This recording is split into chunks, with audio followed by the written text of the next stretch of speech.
It was just about 3 years ago since we were told to stay inside. Masks were required and restaurants were takeout only. But now COVID-19 cases have plummeted, leading even some doctors to lower their level of concern. You weren't likely to find scenes like this when COVID-19 moved in. But now, almost 3 years later, people are getting together and going out in public.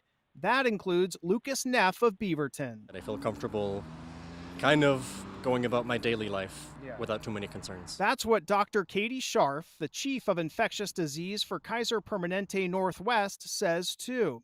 She says the amount of prior infections and vaccines make the risk much lower. COVID is shifting from this acute disease that we were terrified of to more of a respiratory virus that we are learning to manage and live with. Scharf says in the time since COVID-19 first emerged, doctors have learned how to better treat it. We have learned quite a bit about COVID and have better therapeutics, better vaccines to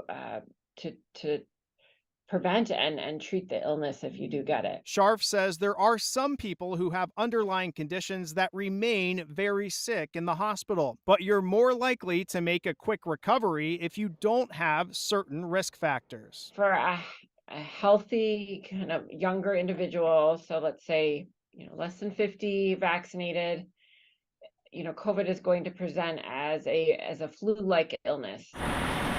Even though life has been normal lately for Neff, he says he's going to continue to follow it closely. If there's a new variant or if something changes, I may change my perspective again. So I think that's a kind of a new reality of things are fine for now, but they might not always be fine.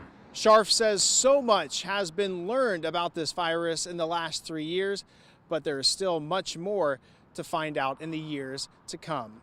In Beaverton, Will Metzold, Fox 12 Oregon.